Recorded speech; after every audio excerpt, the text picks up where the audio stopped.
Ni hao, friends. We're doing electromagnetic induction today, and so hopefully on your screen you're seeing that we're going to learn how an EMF is induced when you move a magnetic field and a conducting coil. We're going to derive a formula for this EMF when you move a straight bar through something, and we're going to define magnetic flux and magnetic flux linkage. And the first thing is to understand how the motion of a magnet within a coil can induce an EMF, or some voltage in the coil. Let's say we've got this, we'll call this figure 12.1. We've got this coil you see here. This little meter here, it's like an ammeter. We're going to call it a galvanometer. And it is a really sensitive ammeter that can measure little tiny fluctuations in current. Now this magnet that is sitting here, if you move that up and down to the coil, then the galvanometer is going to flip and start going bananas.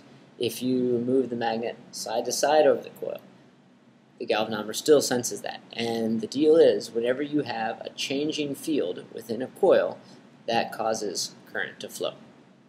Let's write that out. Now let's say you've got a magnetic field, and if you're looking at this drawing, you'll see that the magnetic field is going into the page because of those X's, and you've got a long straight rod or wire, let's say.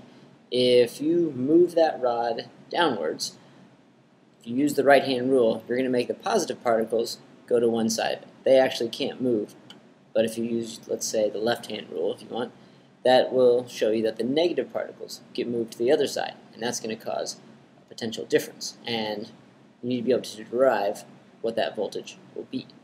And you can say that the work it takes to move those particles from one side to the other is the force times the length of the rod. And that force, you know, from previous units is Q, V, B. And you've got that L. And then you should also know that EMF is the work per unit charge on something. So now we just take this work and plug it in. Q, V, B, L. It's still over that per unit charge, and hey, these Q's, they go away. And we end up with the EMF just equaling VBL. I like to rearrange that and put it as VLB, and then I can remember it as evil bad. No one else in the world does that, but maybe that'll help you remember it. So something way more useful than rods is coils. And let's say in this picture, we've got a coil in a magnetic field. It's a square coil. It's a little strange. And we want to talk about the magnetic flux. What the flux is how many of those magnetic field lines are going through the coil. And to increase the amount of flux, you could do a couple things. You could get a bigger coil, which would encompass more of those field lines. That would be more flux. Or you could strengthen the magnetic field and send more field lines through there. That would be more flux also. The way we write flux is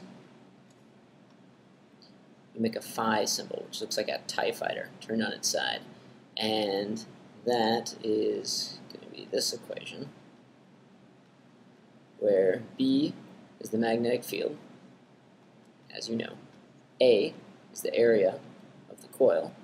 So bigger areas give you more flux. And then theta is going to be the angle between the normal of the coil, or the perpendicular from it, and the field lines. To show you what I mean by that, we drag in this amazing picture here. And hopefully you can get the picture that as those field lines start to become, let's say, more horizontal, that's going to give you a bigger theta, and it's going to approach 90 degrees. That's going to allow less of them to fit through the coil. Ideally, for maximum flux, you want them coming straight in to the coil, and that gives you a theta of 0 degrees. And so this theta, you may want to make a note, is that 0 degrees will give you max flux. Now the other thing we want to talk about is flux linkage. Instead of strengthen the magnetic field to get more flux, usually we just use more coils, and we take not just one, but 2, 3, 4, 5 coils and stack them on top of each other. And all that is for flux linkage is N times phi, which is going to be the number of coils. So you take whatever your flux is, double the number of coils, and then boom, you've doubled your flux linkage. Woo!